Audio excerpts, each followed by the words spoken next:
Hari ini kita akan mendiskusikan satu topik yang sangat penting untuk menjadi pisau bedah analisis kita setiap kali kita berhadapan dengan masalah yang berhubungan dengan persepsi orang tentang sehat maupun tentang sakit. Nah, pada hari ini, pada video kali ini saya akan menceritakan mengenai satu konsep yang akan kita diskusikan dari salah seorang antropolog yang bernama, nanti kita akan lihat ke depan, Arthur Kleinman. Adapun tujuan dari video ini, yang pertama adalah bahwa pada video kali ini saya akan memberikan pemahaman mengenai apa yang tadi sudah saya jelaskan sebagai konfigurasi, yaitu susunan atau elemen-elemen yang berhubungan atau yang harus kita perhatikan, yang harus kita analisis ketika kita berhadapan dengan mereka yang sehat ataupun mereka yang sedang sakit. Nah, seperti saya sudah uraikan di awal tadi, nanti kita akan mengembangkan pisau bedah ini dengan menggunakan teori dari Arthur Kleinman.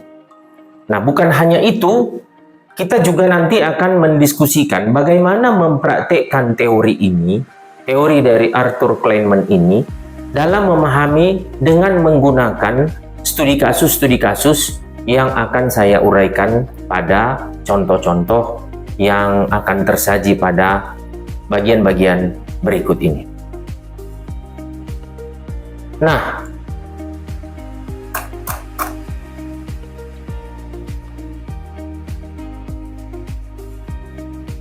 gambar ini merangkum pandangan dari Kleinman mengenai posisi dari orang yang mengalami sehat atau sakit.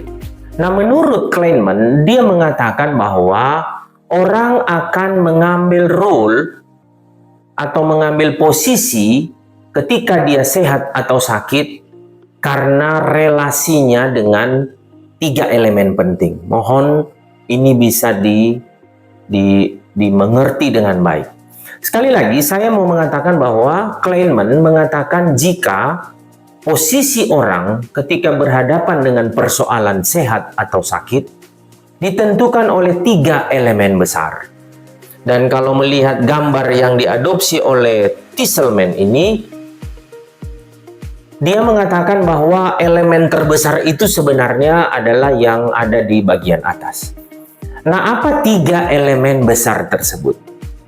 Ketiga elemen besar itu terdiri dari yang disebut sebagai personal sektor, tapi Kleinman menggunakan istilah bukan personal sektor sebelumnya, tapi dia menggunakan istilah popular sektor. Lalu kemudian di bagian bawah ada profesional sektor, lalu kemudian ada yang disebut sebagai folk sektor. Nah, ini yang akan kita bahas. Setiap kali orang sakit, nah saya akan gunakan konteks sakit. Setiap kali orang sakit, maka yang bermain di dalam persepsi atau dirinya itu berhubungan dengan hal-hal yang bersifat individual. Bagaimana prakteknya nanti kita akan lihat. Tapi orang merasa sehat itu kembali kepada dirinya sendiri. Dan atau orang merasa sakit itu kembali juga kepada dirinya sendiri.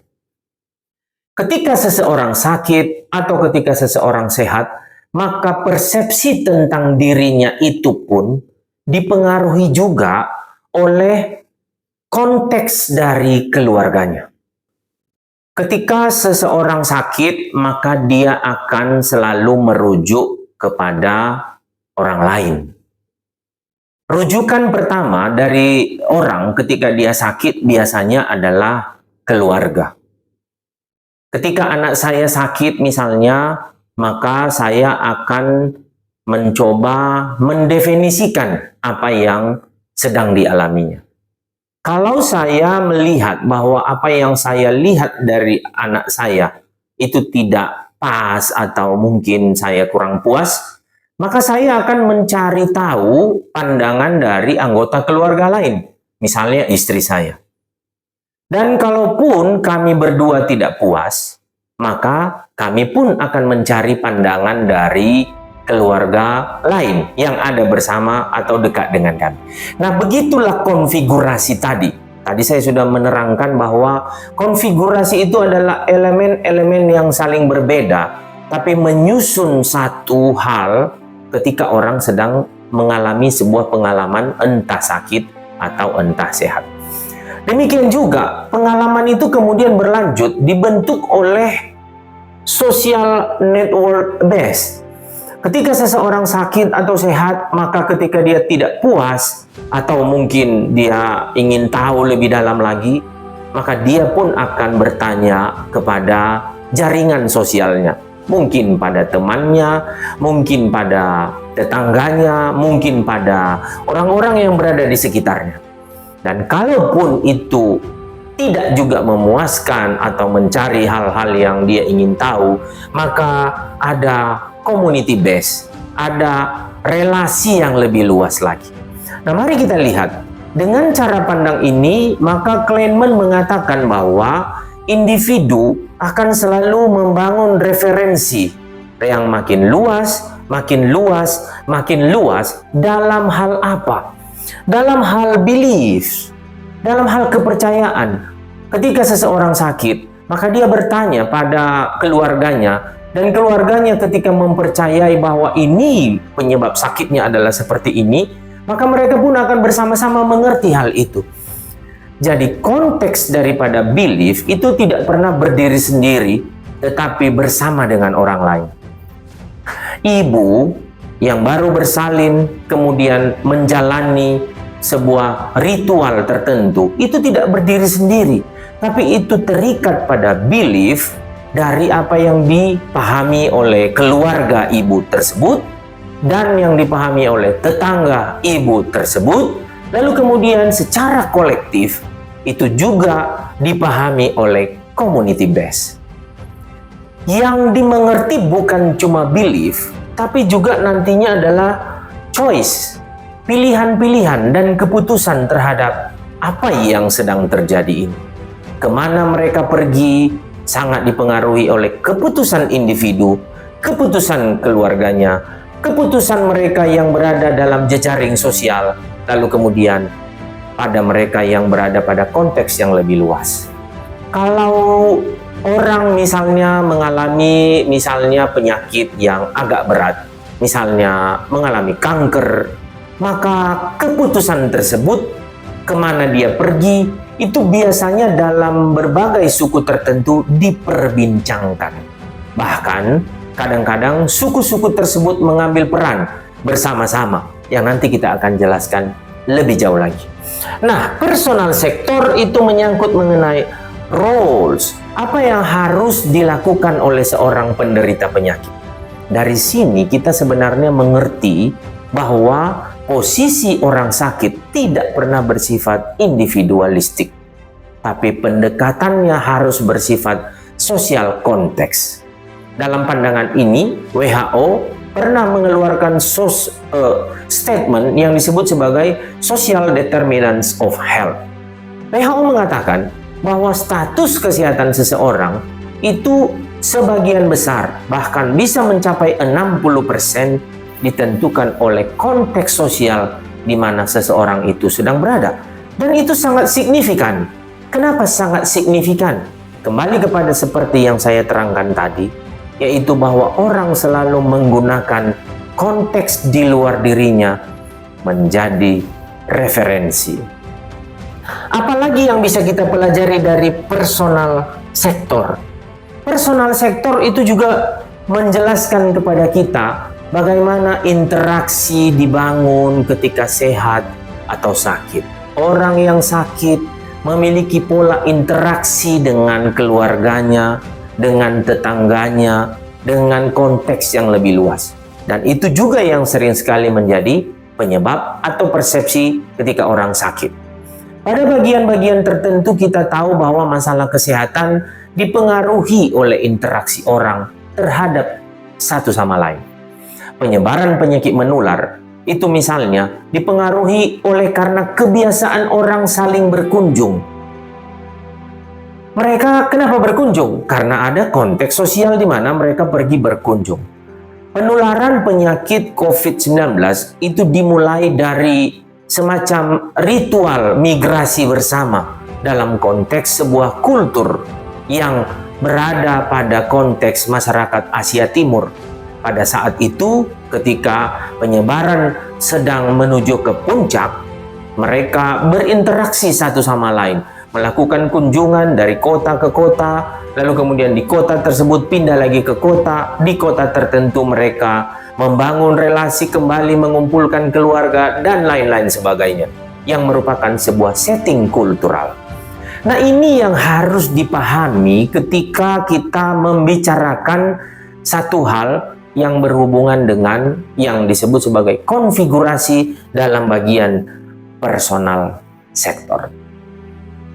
Yang berikutnya, Kahneman mengatakan bahwa kondisi sehat atau sakit itu juga dipengaruhi oleh keberadaan daripada profesional sektor. Dalam pelajaran-pelajaran sebelumnya, kita tentu sudah tahu bahwa pendekatan biomedik itu selalu menggunakan pendekatan yang bersifat positivisme. Apa itu? Yaitu bahwa penyakit harus ada penyebabnya. Pandangan dari Western paradigm atau approach ini itu selalu mencari penyebab penyakit secara pasti, yang sering sekali itu memerlukan penegakan diagnosis, memerlukan observasi, memerlukan perawatan, bahkan untuk menyembuhkan seseorang juga memerlukan waktu. Dengan pandangan demikian, maka cara berpikir dari profesional sektor punya aturan. Ada langkah-langkah yang harus dilakukan ketika seseorang berkunjung ke pelayanan kesehatan. Perlu pemeriksaan dokter dan seterusnya yang berhubungan dengan penyakit tersebut. Untuk apa?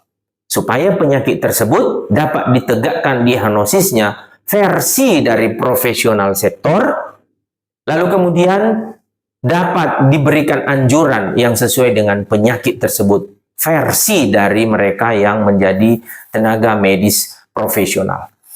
Nah, orang ketika berada dalam keadaan sehat atau sakit, itu ada garis putus-putus di sana, ada point of interaction, ada sisi di mana mereka yang mengalami sakit, itu ada titik di mana mereka kemudian pergi ke pelayanan kesehatan. Sekali lagi, tidaklah serta-merta ketika orang sakit, mereka langsung pergi ke pelayanan kesehatan. Ada point of interaction. Point of interaction itu barangkali berasal dari dari seseorang. Apakah dia merasa bahwa dia memiliki kompetensi untuk mencari dokter, atau dianjurkan oleh keluarganya tadi, atau dianjurkan oleh jejaring yang ada pada keluarganya, atau dianjurkan oleh komunitasnya. Itu memerlukan pandangan yang berbeda-beda. Ada orang yang sekali sakit langsung pergi cari dokter. Ada orang yang mungkin berkali-kali tidak mau menerima dokter. Mengapa? Karena mungkin mereka merasa bahwa selama ini penyakit mereka tidak tersembuhkan.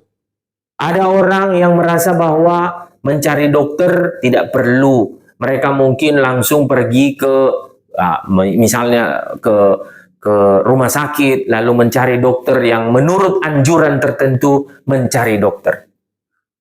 Ada beberapa bukti bahwa para pasien sering sekali dipengaruhi oleh persepsi mereka tadi dan anjuran orang, bukan ke rumah sakit untuk pergi berobat, tapi mencari dokter yang mereka sukai.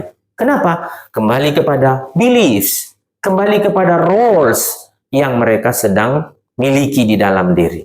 Nah, itu ada points of interaction, lalu kemudian entrance, yaitu ketika dia pergi berkunjung, pergi berobat, mendaftarkan diri, menerima layanan pengobatan, dan seterusnya.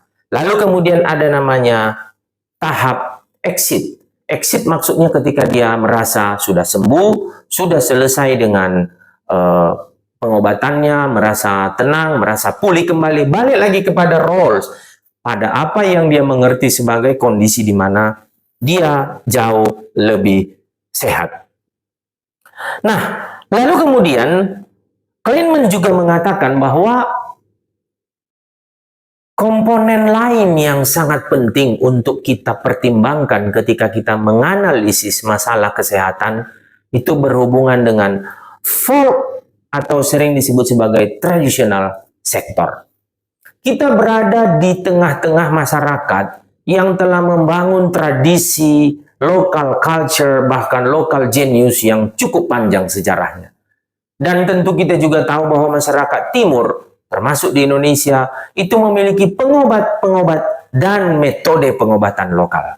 Pengobat-pengobat ini itu sering punya nama yang berbeda-beda. Ada yang disebut sebagai dukun, ada yang disebut sebagai pengobat, ada yang disebut sebagai orang pintar, ada yang disebut sebagai orang yang punya penglihatan, segala macam. Mereka itu sering juga punya relasi ketika seseorang sakit. Mereka juga punya yang disebut sebagai points of interaction, lalu kemudian points of entrance, dan points of exit.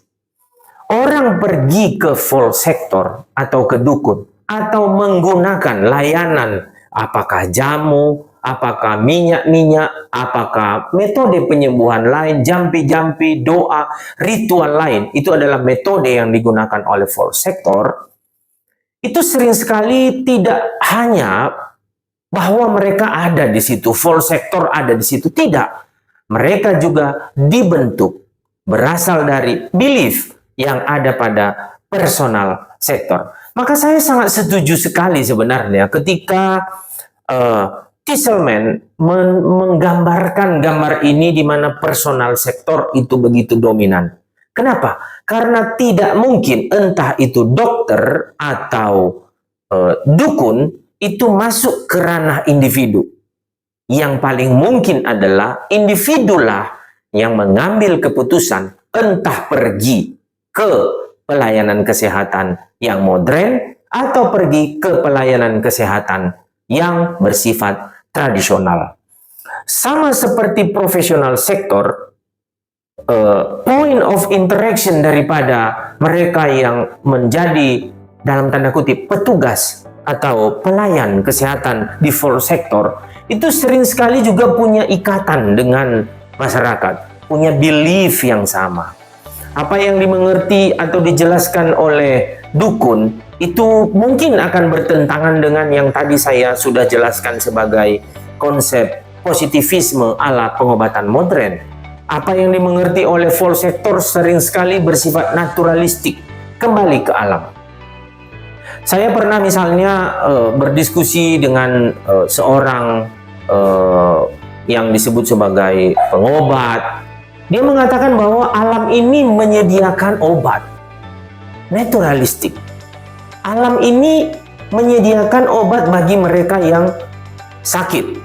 Sumbernya macam-macam. Ada yang mereka mengatakan itu dari Tuhan, itu adalah pengobatan yang telah diberikan oleh nenek moyang, dan seterusnya. Nah, ada catatan yang ada di bawah ini. Di sini dikatakan bahwa di setting-setting tertentu, meskipun juga tidak harus demikian, tidak ada overlap. Artinya begini, artinya orang mungkin menuntaskan pengobatan medis, lalu kemudian berhenti entah karena sehat atau sakit, lalu kemudian meneruskannya dengan pendekatan yang diberikan oleh full sector. Atau sebaliknya, full sector sering sekali diselesaikan dulu, lalu kemudian orang melanjutkan ke profesional sektor. Atau dalam kasus-kasus tertentu, pengobatan profesional sektor ditimpali dengan pengobatan yang bersifat full sektor. Maka nggak heran kadang-kadang orang yang sedang dirawat di rumah sakit dikunjungi oleh anggota keluarganya dengan membawa mungkin dukun, disebut dukun. Tapi dengan cara diam-diam.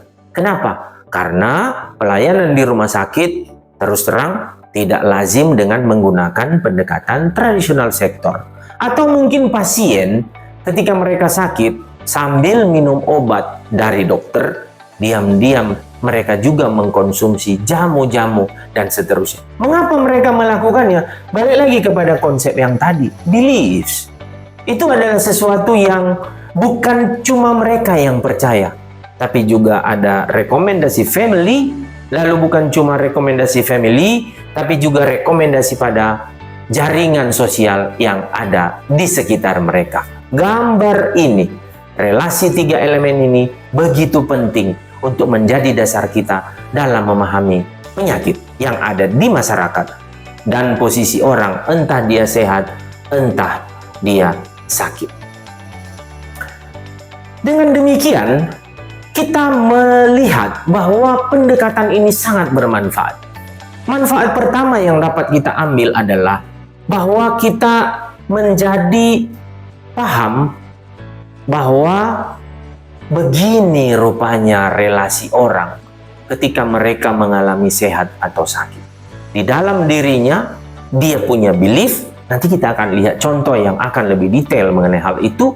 Lalu kemudian dia juga membangun relasi dengan orang lain, dengan kerabatnya, dengan jaringan sosialnya, untuk mencoba memahami apa yang sedang terjadi, bahkan role yang harus dia lakukan atau putuskan karena dia sedang sehat atau sedang sakit, dan seterusnya.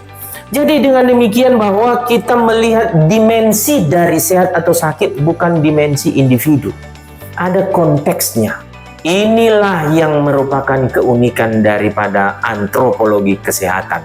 Kita melihat peristiwa bukan cuma secara parsial, tapi kita melihat konfigurasi yang terbentuk mulai dalam diri seseorang sampai kemudian makin melebar, dan kita melihat struktur ini juga akan ditopang oleh dua elemen lain, yaitu profesional sektor maupun tradisional sektor. Lalu pada saat yang sama kita juga bisa melihat bahwa relasi mereka yang sehat, mereka yang sakit dengan orang lain, dengan di luar dari dirinya punya simbol. Apa maksudnya? Ketika seseorang sakit, maka dia mungkin mencoba membangun komunikasi yang bersifat simbolik pada orang.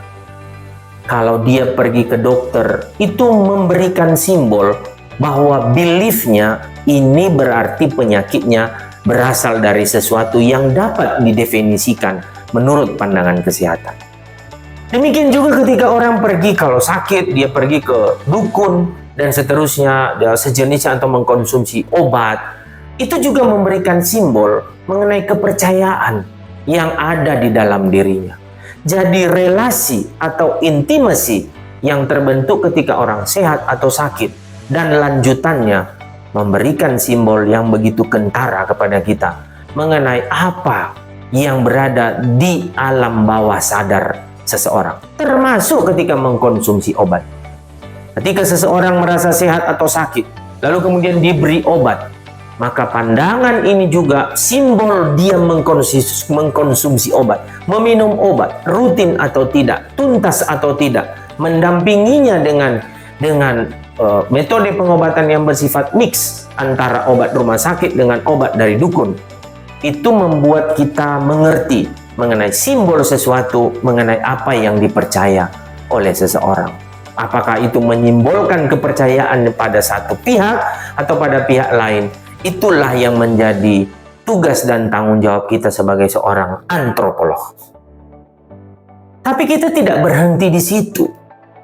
Dengan menggunakan pendekatan konfigurasi ini, kita punya cara jadinya untuk mencoba mengembangkan metode yang lebih komprehensif.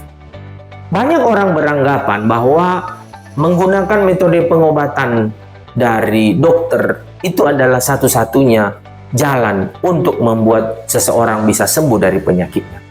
Pandangan Kahneman dan pandangan dari tiga elemen yang telah kita tunjukkan itu membuat kita memahami bahwa tidak sesederhana itu. Orang mungkin minum obat, tapi karena pengaruh dari orang lain, pengobatannya berhenti. Atau sebaliknya, orang mungkin minum obat atau menjalani terapi tertentu, tapi tekanan-tekanan dari keluarga, dari situasi konteks sosialnya mungkin mempengaruhi. Demikian juga dengan media sosial sekarang ini. Media sosial ini sekarang menjadi semacam personal faktor lain, menjadi semacam popular sektor yang sangat mempengaruhi orang. Apa-apa ketika dia sakit, dia merujuk pada informasi yang tidak berasal dari jejaring fisikal dia.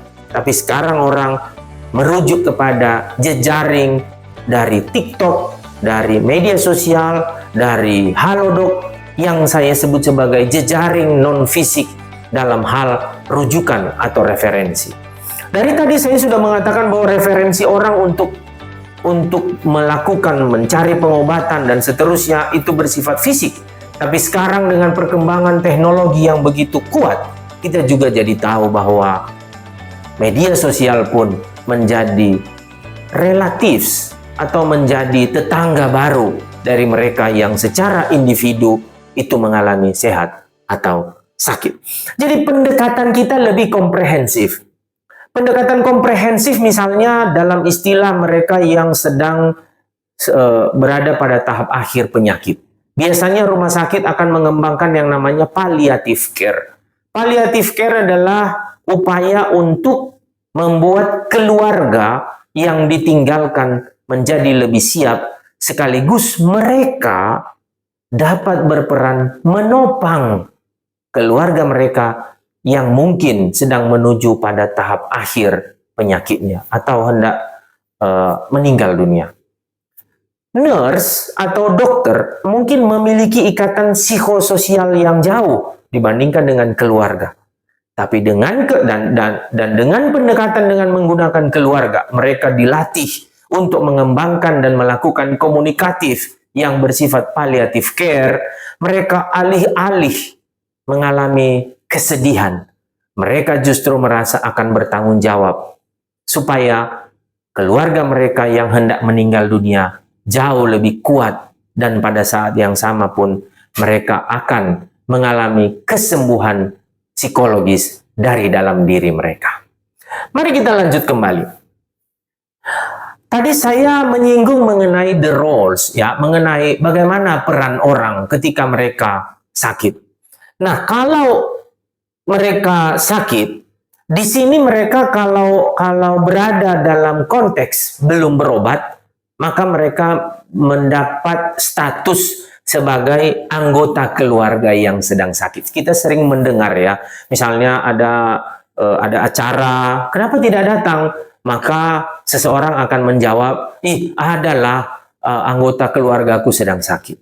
Nah, itu adalah roles baru. Demikian juga dengan pasiennya, aku sedang sakit dan sebagainya. Nah, istilah ini memberikan gambaran kepada kita bahwa orang yang sedang sakit tidak pernah dilepaskan secara individu. Mereka adalah bagian dari anggota keluarga yang sedang sakit. Jadi dia diperlakukan as a part of family member yang sedang menghadapi penyakit, dan keluarga pun memperlakukan dia sebagai bagian dari anggota keluarga yang sedang sakit. Hal inilah yang membuat kemudian orang agak berat ketika mereka berhadapan, entah itu dengan profesional sektor atau dengan folk sektor. Mengapa? Karena status mereka akan berubah.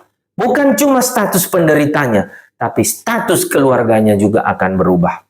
Maksudnya kayak mana? Ketika sick family member itu berubah, maka mereka akan memiliki status baru. Apa statusnya? Sebagai pasien. Jadi dengan demikian maka kita jadi tahu kalau orang yang sedang sakit itu tidak mudah untuk mengalami perubahan status. Demikian juga bagi keluarganya. Maka nggak heran kenapa orang berlama-lama mempertahankan diri meskipun mungkin menderita. Karena perubahan status ini tidak mudah. Menjadi seorang pasien maka individu itu akan dalam tanda kutip membawa ikatan keluarganya untuk bersama dengan dia pergi ke dokter. Mengapa? Karena tidak ada keluarga yang mengizinkan family membernya pergi begitu saja. Mereka harus menemaninya. Nah, ini juga tidak mudah. Kenapa? Karena masyarakat biasanya juga punya kegiatan lain. Nah, karena itu tidak mudah bagi seseorang untuk sakit dan tidak mudah juga ketika kemudian orang sakit itu perlu dibawa ke rumah sakit. Konteksnya menjadi lebih rumit lagi. Kenapa? Karena rumah sakit dianggap bukan rumah bagi keluarga tersebut untuk dapat merawat. Perawatan akan diberikan atau dipercayakan kepada pihak lain. Dan family sebagai family member, mereka mungkin akan merasa enggan. Kenapa? Karena itu bukan rumah. Itu bukan tempat mereka seperti biasanya. Kalau di rumah, maka mereka akan mudah merawat. Inilah fenomena yang membuat sering sekali mereka yang sakit itu dibawa pulang oleh keluarganya ke rumah. Kenapa? Karena disitulah rumahnya. Rumah sakit bukan rumah, tapi tempat orang menjalani role sebagai pasien. Dan kalau dia di rumah, dia masih tetap menjalankan fungsi sebagai seorang individu. Apakah dia bisa masih sempat nonton, sempat pergi ke kamar, beristirahat, sempat bercanda dengan keluarganya. Di rumah sakit, nggak mungkin. Roles baru dia harus miliki sebagai pasien. Mudah Anda lihat ya, kalau menjadi pasien di rumah sakit, Anda nggak bisa sembarangan berkunjung. Dan pasiennya nggak bisa keluar-luar. Kenapa? Karena mungkin ada infus di tangannya, dia harus berbaring di tempat tidur, dia harus juga diatur oleh jadwal minum obat, jadwal fisioterapi misalnya, semua hal. Roles yang berubah membuat orang tidak mudah menjalani posisi sebagai pasien. Apakah menjadi pelanggan di tradisional sektor itu juga mudah? Tidak juga. Tidak juga. Orang akan bergantung kepada jamu-jamuan.